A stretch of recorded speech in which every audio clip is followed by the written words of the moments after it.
ever feel like life is too boring? Sometimes. Hey, are we forgetting something? Like what? I don't know, like a book report or something? You didn't do the syntax final? Hey, it's not my fault. You were the one insisting that we should make life spicier. At least I don't talk to myself. Fair point. Why don't we just start the analysis? Didn't we only read like 10 pages from each book? Frankenstein is about a scientist trying to create life, but in doing so, the creation feels great suffering. Yeah, thanks for that. Oh, Monster! Would you like to read the first excerpt? Okay. All men hate the wretched. How then must I be hated, who am miserable beyond all living things? Yet you, my Creator, detest and spurn me, thy creature, to whom thou art bound by ties only dissoluble by the annihilation of one of us. You purpose to kill me. How dare you sport thus with life? For the first time, also, I felt what the duties of a creator towards his creature were, and that I ought to render him happy before I complained of his wickedness. There's a lot of questioning from you, Monster. Well, of course! I didn't ask to regain life, and I didn't ask to be called Monster, but everyone called me so, even my own creator. It's a misstep! I eventually agreed that it was wrong, albeit very late. I see sorrow in these words, a plea, a regret. They're spun beautifully. We know that you've had your own regrets, and your own monster. Ah, him.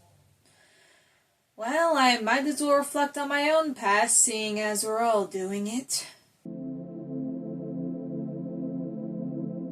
Dr. Jekyll and Mr. Hyde is about a man who is tired of his life, so he creates an alternate persona who ends up being a lot more than he bargained for.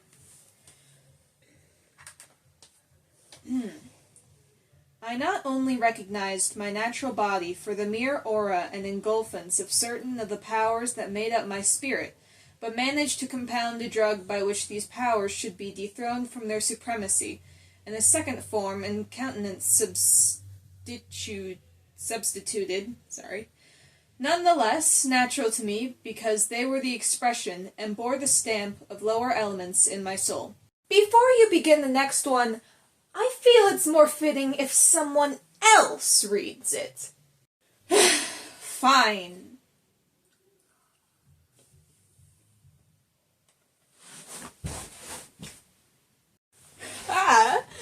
Thank you, Frankenstein. God knows I am careless. This is my true hour of death, and what is to follow concerns another than myself. Here then, as I lay down the pen and proceed to seal up my confession, I bring the life of that unhappy Henry Jekyll to an end.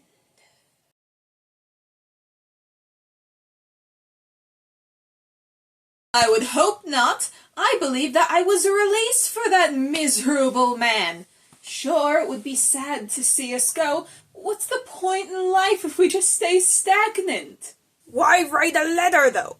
Why drag out a message so long? It's a part of me, the need to make my mark.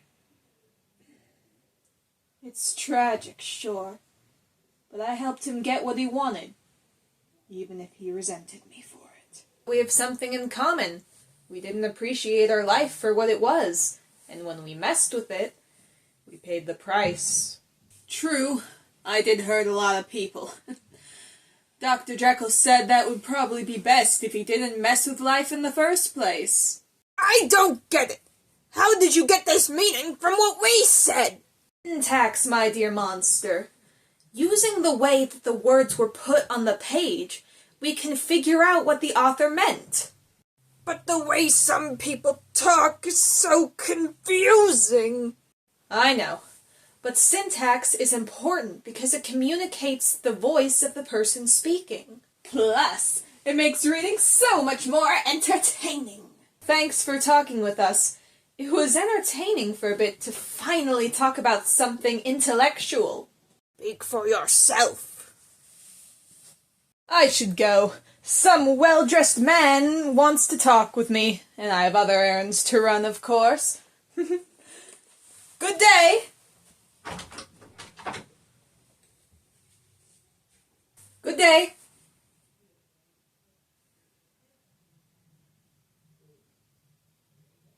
Wait,